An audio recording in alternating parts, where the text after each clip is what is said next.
오늘 함께 보실 말씀은 신약성경 마태복음 6장 25절부터 34절까지의 말씀입니다. 신약성경 마태복음 6장 25절부터 34절의 말씀, 25절부터 33절은 제가 읽고 마지막 34절은 합독하겠습니다. 그러므로 내가 너희에게 이르노니 목숨을 위하여 무엇을 먹을까 무엇을 마실까 몸을 위하여 무엇을 입을까 염려하지 말라. 목숨이 음식보다 중하지 아니하며 몸이 의복보다 중하지 아니하냐. 공중의 새를 보라. 심지도 않고 거두지도 않고 창고에 모아들이지도 아니하되 너희 하늘 아버지께서 기르시나니 너희는 이것들보다 귀하지 아니하냐. 너희 중에 누가 염려함으로 그 키를 한 자라도 더할 수 있겠느냐. 또 너희가 어찌 의복을 위하여 염려하느냐. 들의 백합화가 어떻게 자라는가 생각하여 보라. 수고도 아니하고 길쌈도 아니하느니라. 그러나 내가 너희에게 말하노니 솔로몬의 모든 영광으로도 입은 것이 이 꽃 하나만 갖지 못하였느니라. 오늘 있다가 내일 아궁이에 던져지는 들풀도 하나님이 이렇게 입히시거든 하물며 너희일까 보냐. 믿음이 작은 자들아. 그러므로 염려하여 이르기를 무엇을 먹을까 무엇을 마실까 무엇을 입을까 하지 말라. 이는 다 이방인들이 구하는 것이라. 너희 하늘 아버지께서 이 모든 것이 너희에게 있어야 할 줄을 아시느니라. 그런즉 너희는 먼저 그의 나라와 그의 의를 구하라. 그리하면 이 모든 것을 너희에게 더하시리라. 함께 읽습니다. 그러므로 내일을 위하여 염려하지 말라. 내일 일은 내일이 염려할 것이요 한 날의 괴로움은 그날로 족하니라. 아멘. 할렐루야. 오늘도 하나님의 은혜와 평강이 삶에 넘치시기를 그리스도의 이름으로 소망합니다.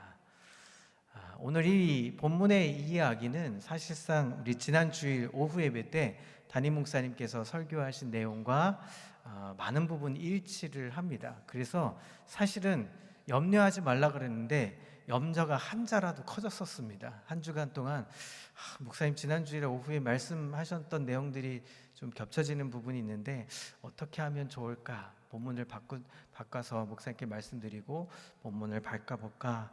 여러 가지 생각들을 한 주간 하면서 제 안에 염려가 생겼습니다. 걱정이 생겼습니다. 그런데 본문을 읽으면서 묵상하는 동안에 지난 주일 오후 예배 때 주셨던 그 말씀을 한 주간 묵상하라고, 그래서 한 주간 어떻게 살아봤는지 우리가 경험하면서 좋겠다, 다시 한번 복습하면 좋겠다, 그 마음을 주신 마음이 있어서 함께 이 본문을 함께 나누면서 그래, 염려하지 말고 걱정하지 말고 지난 한 주간 동안 어떻게 하나님이 일하셨는지를 우리가 다시 한번 복을 세워보는 시간이 되면 좋겠다 생각하는 마음으로 오늘 본문을 함께 보면 좋겠습니다. 여러분, 걱정하고 염려하는 일이 얼마나 많습니까?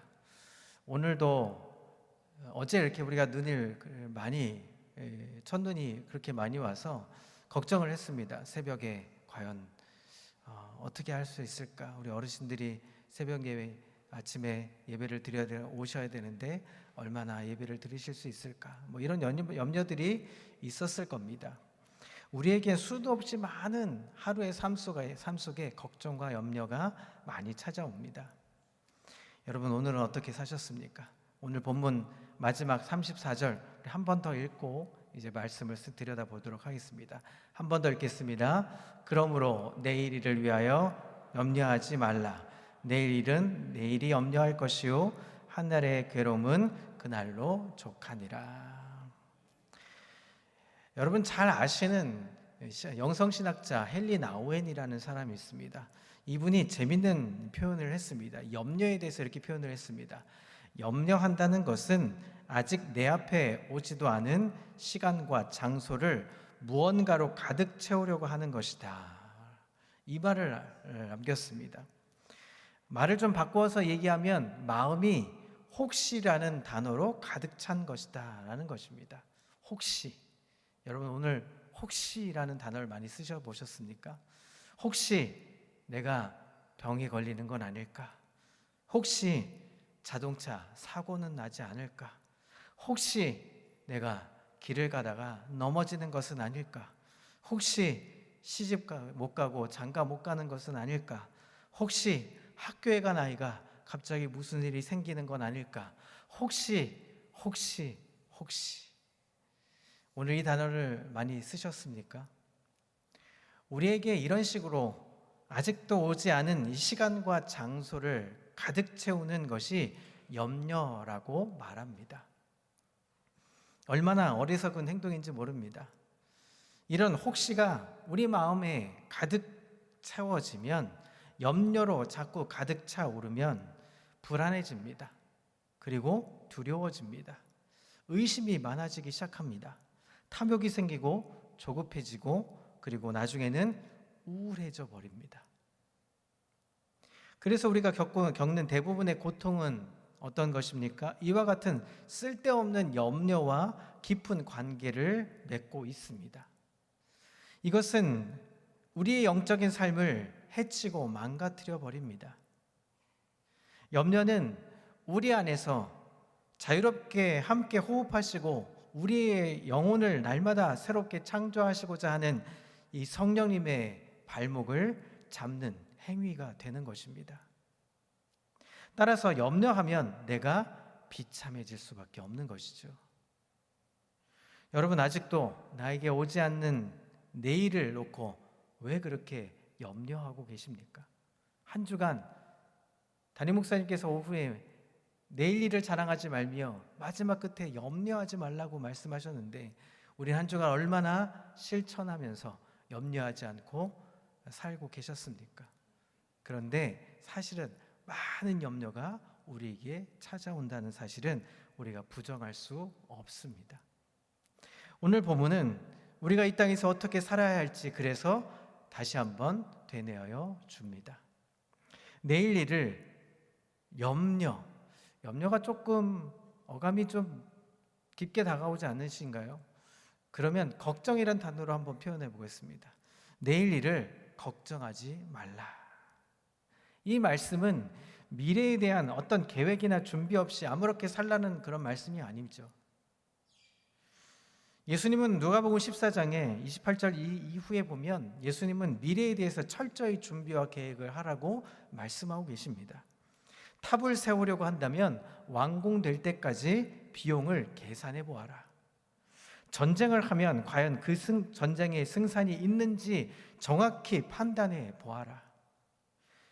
예수님의 제자로서 무엇을 포기해야 하는지 계산해 보아라 하면서 누가복음 14장에는 많은 부분에 대해서 계획하고 철저하게 준비하도록 가르쳐 주고 계십니다.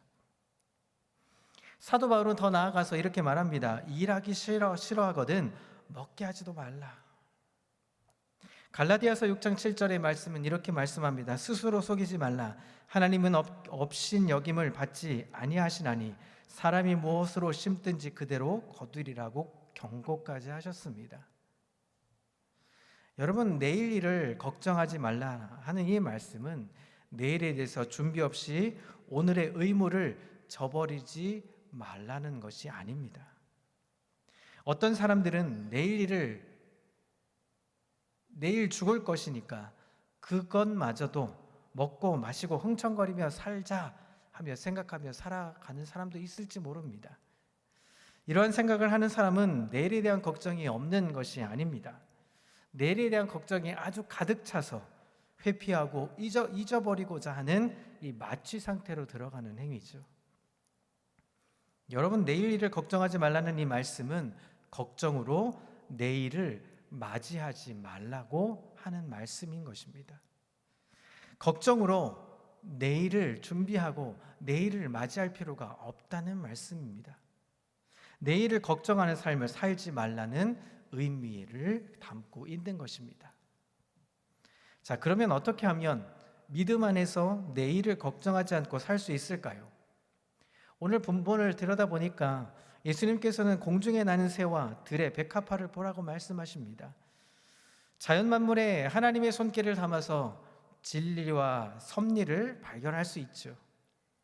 그래서 예수님께서 종종 우리에게 교훈을 주시기 위해서 자연의 현상들을 이용하시고 말씀을 비유로 하십니다. 예수님께서 공중에 나는 새를 보라, 그리고 들의 백합화를 보라 말씀하셨습니다. 공중에 나는 새, 들의 백합화, 그리고 들풀을 보면서 내일을 걱정하지 않는 삶을 배우라고 오늘 우리에게 말씀해 주고 있습니다. 여러분, 예수님께서 자연의 피조물을 비유하실 때 너무 많은 것을 해석하려고 하는 것은 피하십시오. 본질에서 벗어날 일이 생길 수 있습니다. 예수님께서 비유로 말씀해 주실 때 모든 것을 해석하려고 하면 잘못된 어긋난 해석으로 이어갈 수도 있습니다. 그래서 비유 사용해 주시는 교훈에 집중해서 올바른 해석이 필요한 것이죠. 가끔 여러분 내셔널 지오그라피라는 어떤 프로그램이나 혹은 그 TV를 켜면 동물의 왕국 요즘도 가끔 하는 모습이 있는데요. 그런 다큐멘터리를 가끔 볼 때가 있습니다. 새끼 새들을 양육하는 모습이 하나 등장할 때가 있었습니다. 새들이 새끼들을 낳기 위해서 부리로 이제 둥지를 만들기 위해서 조금 하나씩 가지들을 물어다가 나무를 설계한 이제 둥지를 만들기 시작합니다. 되게 멋있게 짓습니다. 실제로 이렇게 보면 하나하나 조각들을 잘 모으면 아주 멋진 그리고 편안한 둥지가 만들어지죠. 새들은 자기 몸만 들어갈 수 있는 출입구를 만들어 놓고 가족을 보호하고 그렇게 만든 둥지 안에서 새끼를 낳습니다. 어미새는 어디선가 먹이를 마련해서 새끼들을 입에다가 넣어주기 시작합니다. 놀라운 것은 굶어 죽는 새는 없다는 것입니다. 둥지 안의 모든 새들, 뭔가 잘못돼서 죽는 것은 있지만 굶어 죽는 새는 볼 수가 없는 것이죠. 여러분, 하늘을 달다가 기진맥진해서 땅에 떨어져 죽는 새가 없습니다. 여러분, 가을철, 겨울철이 되면 새가 대형으로, 지난 목사님 말씀해 주신 기억을 하십니까? 새가 대형을 이룹니다. 앞에 선두에서 하나의 새가 쭉 길을 틉니다. 바람을 가르고 길을 트면 기진맥진할 때쯤 떨어져 죽지 않습니다. 다음 주자가 앞에 선두에 서고 맨 뒤로 물러가죠. 그 편대는 쭉 앞을 향하여서 목적지를 향하여 날아갑니다. 거의 떨어져 죽는 새는 없다고 합니다. 여러분, 재미있는 욥기의 표현이 있습니다. 욥기서 38장에 보면 하나님이 어떤 하나님이신지를 여러 가지 이야기를 통해서 비유로 하십니다. 그 중에 마지막 절, 38장 마지막 절에 보면 이런 말씀을 하십니다. 까마귀 새끼가 하나님을 향하여 부르짖으며 먹을 것이 없어서 허우적거릴 때에 그것을 위하여 먹이를 마련하는 이가 누구냐라고 말씀하십니다. 까마귀 새끼가 먹을 것이 없어서 허우적거릴 때 누가 하나님의 그 하나님께서 먹이를 주셨다 하는 이야기인 거죠. 여러분, 새가 하늘 높이 날아서 넓은 새를 본다고 하죠. 그런데 새는 오늘은 볼 수 있지만 내일은 절대로 볼 수가 없습니다. 아무리 높이 나른다고 해도, 아니 우리가 가지고 있는 문명의 세계에 아주 높이 올라가는 비행기 혹은 우주선이 있다 할지라도 내일을 볼 수는 없습니다. 새가 어느 날 비행을 하다 할지라도 그렇게 볼 수 없는 것처럼 새는 언제나 오늘을 살 뿐입니다. 백합화나 들풀도 마찬가지죠. 내일이 보장되어 있지 않습니다. 그런데 하나님께서 오늘이 전부인 들풀도 오늘 피었다 지는 꽃도 내일이 없기 때문에 아무렇게나 대충 만들어서 그렇게 피게 하시지 살게 하시지 않는다 하시는 것입니다. 하나님께서 지금 잠시 피었다 지는 꽃도 아주 완벽한 꽃으로, 그리고 꽃의 향기가 나도록, 그리고 아름다움이 있도록 색이 멋있게 또 아름답게 있도록 그렇게 만든다는 사실입니다. 하나님의 관점에서 새와 꽃을 보면 내일이 없이 오늘만 살아가는데도 불구하고 하나님께서 얼마나 소중하게 생각하시고 다루시는지를 살펴볼 수가 있죠. 여러분, 우리 삶도 내일을 걱정하지 않는 삶이 되어야 합니다. 자, 그렇게 내일을 걱정하지 않게 살기 위해서 우리가 어떤 마음을 가져야 할까요? 한번 세 가지로, 우리 본문을 통해서 세 가지로 한번 마음을 살펴보려고 합니다. 첫 번째로 우리 지난 주일에 오후 예배 설교의 본문이었던 잠언서 27장 1절을 함께 읽어보겠습니다. 27장 1절입니다. 시작. 너는 내일 일을 자랑하지 말라. 하루 동안에 무슨 일이 일어날는지 내가 알 수 없음이니라. 여러분, 첫 번째로 우리가 어떻게 하면 내일을 걱정하지 않을 수 있을지요? 첫 번째로 내일을 나의 날로 생각하지 말아야 한다는 것입니다. 다시 한번 말씀드립니다. 내일 일을 나의 날로 만들지 말라는 것입니다. 내일이 나에게 보장된 날이라고 생각하는 것은 굉장한 교만입니다.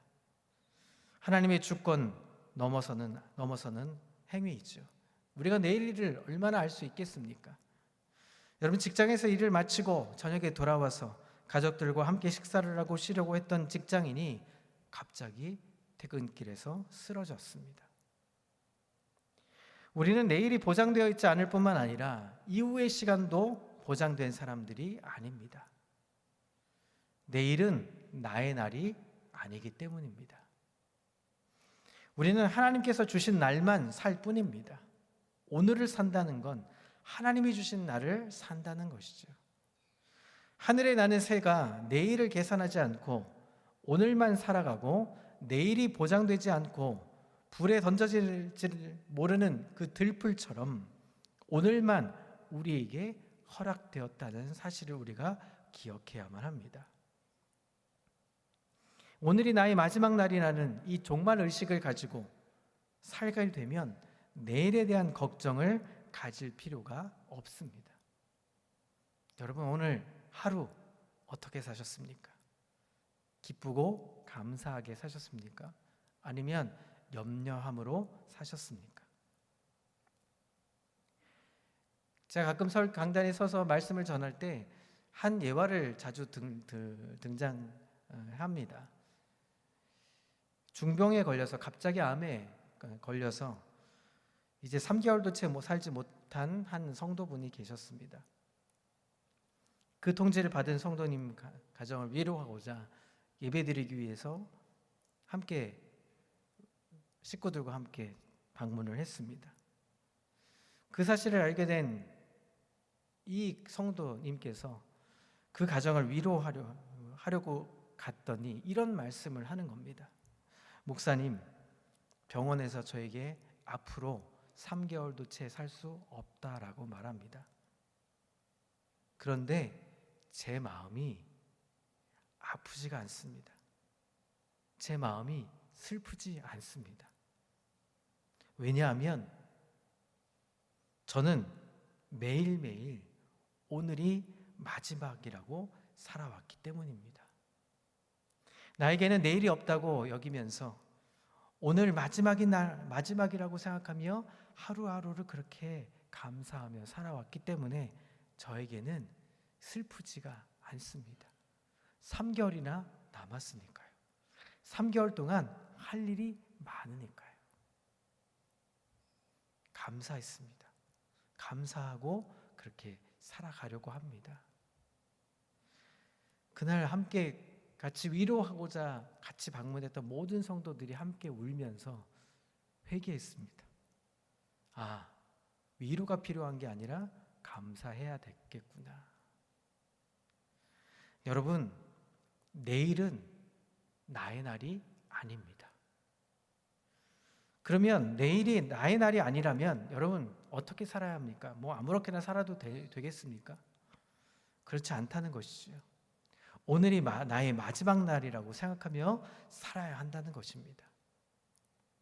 가장 소중한 것을 가장 소중하게 여기며 하루를 살아야 한다는 것입니다. 이런 종말 의식이 우리에게 필요하다는 것입니다. 예수님께서 가르쳐 주신 주기도문에 보면 오늘 우리에게 이렇게 말씀하시죠. 오늘이라는 단어가 매우 중요한 단어로 등장하고 있습니다. 먼 미래에 주의 나라가 임하고 먼 미래에 악한 자에게서 벗어나게 하는 것이 아니라 오늘 주의 나라가 임하기를 기도하는 것입니다. 오늘 우리에게 일용할 양식을 주시고 오늘 우리에게 악한 것에서 벗어나게 해달라는 것이죠. 사랑하는 성도 여러분, 내일은 나의 날이 아니라는 이 사실 앞에 우리가 다시 한번 겸허하게 오늘에 충실하며 살아갈 수 있는 감사의 기쁨의 날 하루를 사는 것에 그렇게 감사하며 사는 우리 성도님들 다 되시기를 그리스도 이름으로 소망합니다. 자, 두 번째로 우리가 하나님 앞에 내일 일을 걱정하지 않게 살기 위해서 우리가 해야 될 것이 있습니다. 그것은 스스로 내일의 괴로움을 만들지 말아야 한다는 것입니다. 유명한 기독교 철학자 쉐렌 키에르케고가 이렇게 말을 했습니다. 내일에 대한 걱정은 인간 스스로가 발명한 괴로움이다. 걱정이 뭐라고요? 인간 스스로가 만든 발명품이라는 것입니다. 괴로움은. 인간 스스로 만들어낸 괴로움이 있습니다. 오늘에 해당하지 않는 괴로움입니다. 34절에 보니까, 자, 34절 함께 읽어볼까요?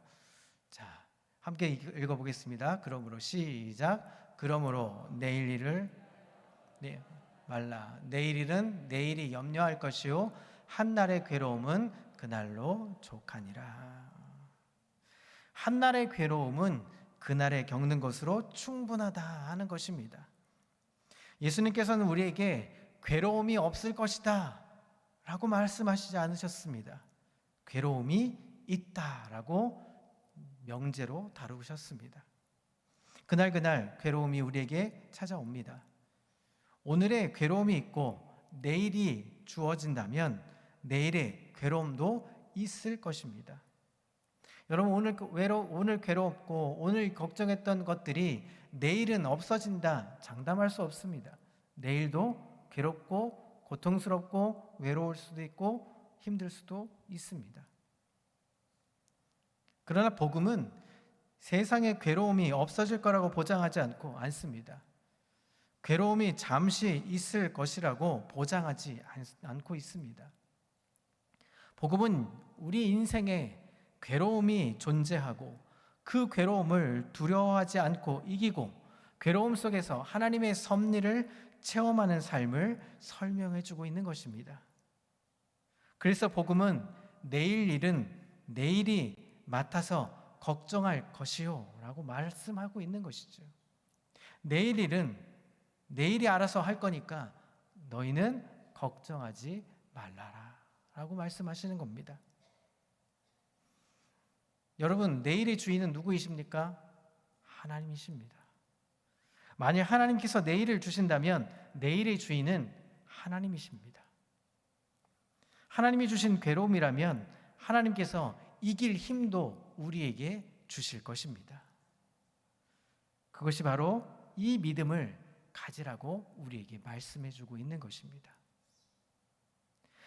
내일의 괴로움을 이길 힘이 오늘 주어지지 않습니다. 내일 주어지는 거죠. 오늘 주어진 한날은, 오늘 주어진 괴로움은 오늘 주어진 하나님의 은혜로, 오늘 주어진 능력으로 해결될 수 있는 것입니다. 그러나 내일은 내일 주어질 은혜로 채워지는 것입니다. 그런데 우리는 종종 이렇게 생각합니다. 내일의 괴로움을 미리 끌어당겨 옵니다. 내일 걱정할 거를 미리 끌어당겨 온다는 말이죠. 그러면 괴로움을 이길 힘이 없습니다. 왜냐하면 내일 주시는 힘, 내일 겪는 괴로움에 내일 겪는 그 능력은 어디서 옵니까? 내일 주시기 때문입니다. 하나님께서 그날 이길 힘을 주시기 때문입니다. 사실 괴로움을 생각하면서 가져야 되는 걱정이 더 큰 것 아니겠습니까? 여러분, 불필요한 괴로움을 굳이 애써서 발명해내지 마십시오. 내일의 괴로움을 앞서 끌어당기지 마십시오. 걱정은 내일 그 자체일 수도 있습니다. 내일은 우리에게 없다고 생각하고 내일의 괴로움을 끌어오지 않는다면 우리는 오늘을 이겨낼 수 있습니다. 매일매일 주어지는 괴로움을 이길 수 있는 힘을 하나님께 받고 그 괴로움 속에서 변화되고 그 괴로움 속에서 영원을 바라보아야 하는 것입니다. 하나님께서 우리에게 허락하신 괴로움의 궁극적인 목적은 어디에 있습니까? 바로 영원을 바라보게 하는 것입니다. 영원을 사모하는 마음을 우리에게 주시는 것입니다. 그것은 이 땅에 대한 정을 끊는 것입니다. 정이 떨어지게 하는 것이죠. 바로 이것이 괴로움의 중요한 목적입니다. 이 땅의 괴로움 속에서 우리는 영원을 더 갈망해야 하는 것입니다. 장애와 고통, 질병 속에 있는 사람들은 영원을 더욱 사모하게 될 수 있습니다. 우리는 이 땅에서 잠시 살다가 소멸하는 존재로 창조된 것이 아닙니다. 바로 영원히 살도록 창조되었습니다. 우리의 몸은 흙으로 돌아가지만 우리의 영혼은 어떻게 합니까? 절대로 소멸되지 않습니다. 영혼은 불멸합니다. 영혼은 영원할 것입니다. 부활하신 예수님의 몸은 십자가에 죽으신 몸이었습니다. 십자가에 죽으신 몸은 곧 성육신의 몸이었습니다. 바로 그 몸이 고난을 당하셨고 그 몸이 십자가에 못 박히셨고 그 몸이 부활하셨고 그 몸이 승천하셨고 그 몸이 다시 살아오실 것입니다. 그 몸이 영원하실 것입니다. 우리의 몸이 씨앗처럼 소멸하는 것 같아 보이지만 우리의 몸을 통해서 부활의 몸을 입게 됐기에 우리는 예수님을 다시 만나게 될 것입니다. 우리의 영혼이 영원하다는 것을 인지할 때 모든 괴로움을 통해 영원을 사모하게 되는 것입니다. 바로 이것이 하나님께서 우리에게 주시는 고난의 목적인 것입니다. 그래서 우리가 한 날 한 날 매일매일을 마주할 때 내일이 아닌 영원을 의식하면서 살아가야 되는 것입니다. 사랑하는 성도 여러분, 우리에게 내일은 없습니다. 여러분 오해하지 마십시오. 내일이 없다 하는 것에 대한 이 이야기를 오해하시면 안 됩니다. 우리에게 내일은 주어질 수도 있고 주어지지 않을 수도 있습니다. 그러나 우리는 무엇이 있습니까? 영원한 것이 있습니다. 영원히 있다는 것입니다. 영원한 오늘만 있다는 것입니다. 예수님께서 내일 일을 아셨습니다. 내일 제자들의 배신하고 도망가고 불법 재판에 넘겨지고 고난받으시고 조롱받으시고 채찍을 맞으시고 십자가에 못 박혀 죽는 고통을 아셨습니다. 그런데 예수님께서 잡혀가시기 전날에 제자들과 함께 나누셨던 이 최후의 만찬과 제자들을 섬기는 모습을 보면 내일의 고통은 전혀 있지 않는 것 같은 분위기로 제자들을 섬겼습니다. 만일 내일 우리에게 엄청난 고통이 있을 것을 안다면 여러분 어떻게 생각하시겠습니까? 오늘 우리는 내일에 대한 걱정과 염려, 두려움으로 떨고 밤을 새울 것입니다. 예수님께서 내일 있을 십자가의 고통을 어떻게 오늘 이겨낼 수 있었습니까? 바로 영원을 의식하셨기 때문입니다. 사랑하는 성도 여러분, 우리에게 내일이 주어진다면 내일이 아니라 영원한 오늘을 생각해야 하는 것입니다. 그리스도 안에서 영원한 생명이 주어진 사람들은 내일이 영원한 삶을 사는 것입니다. 하나님께서 주시는 그 구원의 감격 속에 우리는 천국을 바라보며 영원한 것을 바라보며 살게 되는 것입니다. 영원으로 이어지는 인생인 것입니다. 인생의 문제 가운데 계십니까? 여러분 아직도 고민하고 계십니까? 잠 못 이루며 고민하는 문제가 무엇이 있습니까? 여러분 이것을 영원에 한번 대입해 보십시오. 이 고민이 영원히 할 고민인가? 영원히 할 만한 가치가 있는 고민인 것인가? 여러분 한번 질문해 보십시오. 내가 지금 생각하는 이 걱정의 고민들, 기도의 제목들 속에 이것이 얼마나 내가 영원을 생각하면서 그 가치를 둘 수 있는 것인가를 한번 고민해 보십시오. 그게 아니라면 과감하게 떨쳐 버리십시오. 지금 우리를 괴롭게 하는 문제가 영원히 우리를 괴롭게 할 문제가 아니라면 여러분 그것에서 자유하십시오. 예수님께서 내일 있을 십자가의 고통을 이겨낼 수 있었던 것은 영원을 아셨기 때문에, 영원한 것을 사시는 것이기 때문에 절대로 고통스러워하지 않으셨습니다. 이겨낼 수 있었던 것이죠. 우리의 자연적인 생명은 끝났지만 우리 안에 영원한 생명이 주어져 있습니다. 그래서 우리가 오늘을 살 때 영원을 사는 것입니다.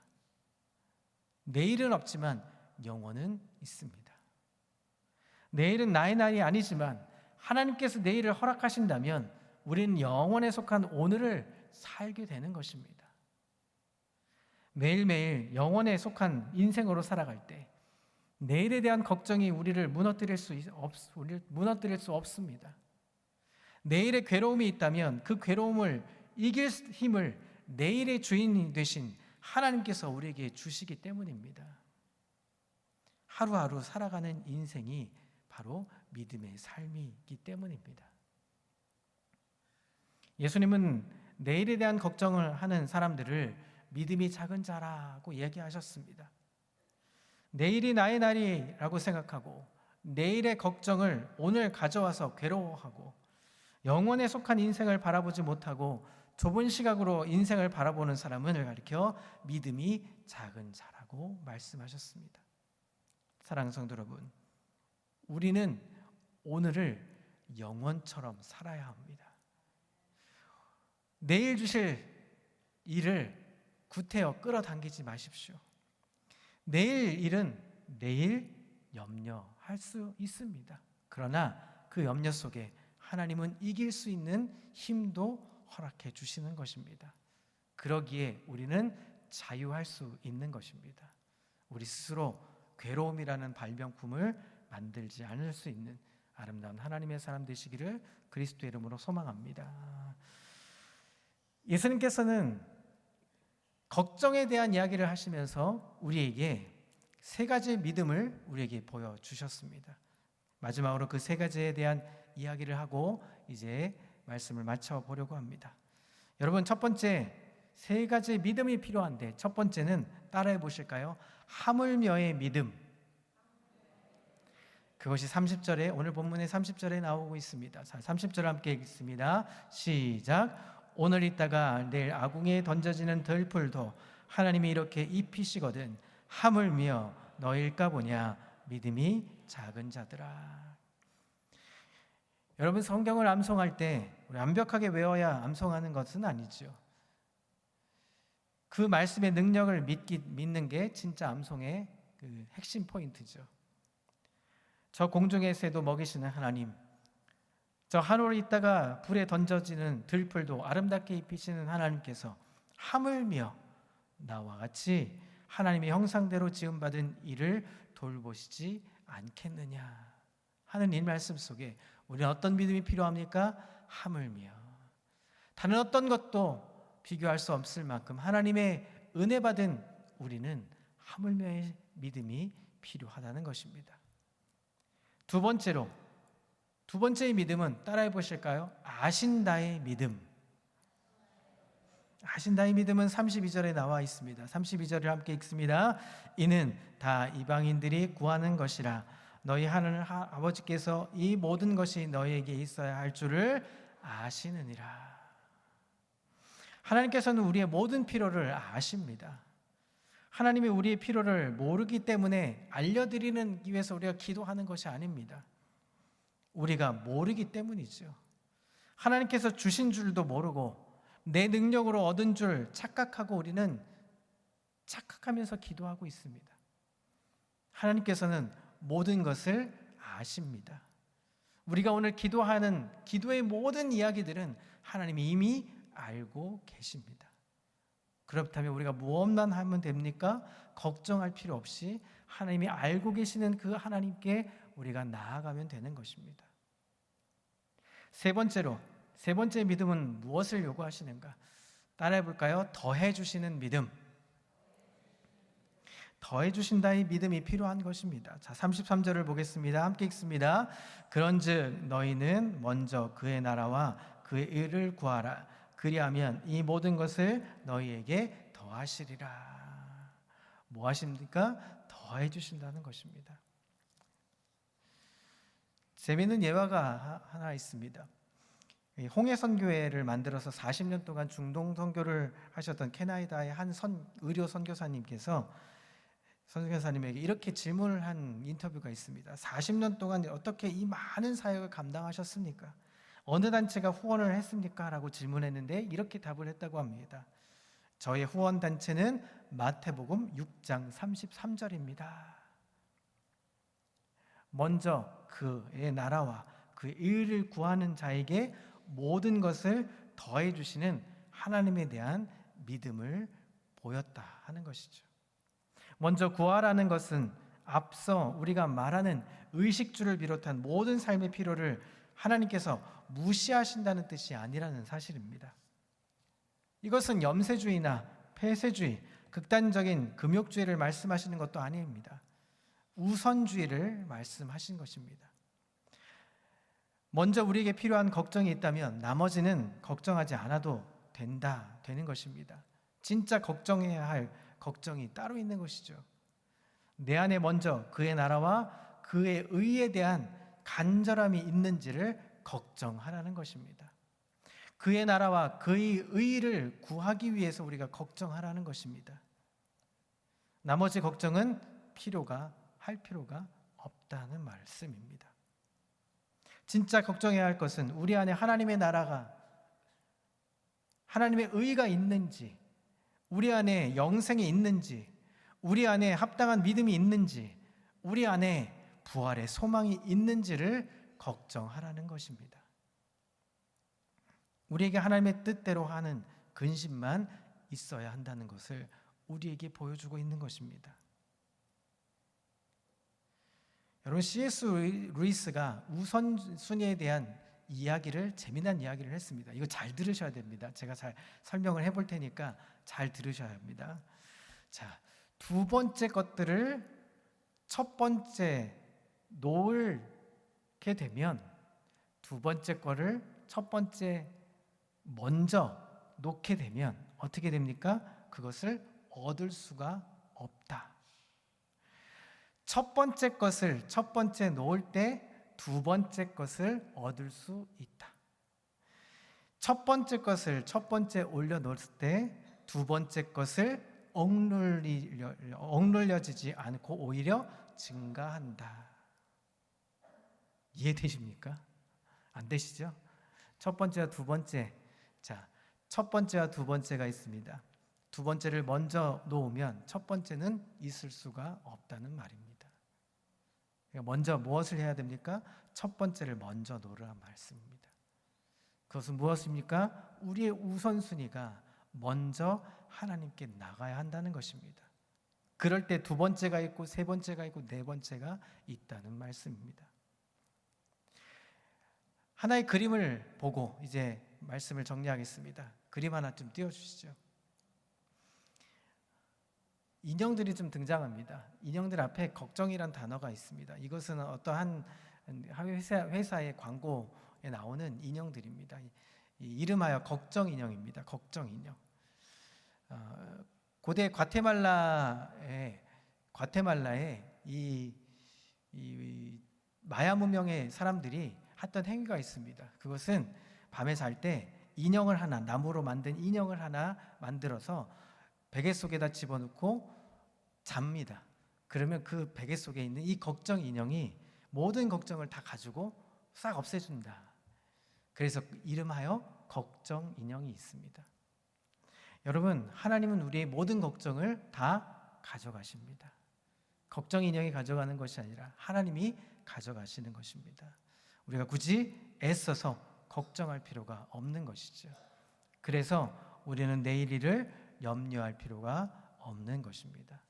사랑하는 성도 여러분, 옆에 있는 분들에게 이렇게 얘기할까요?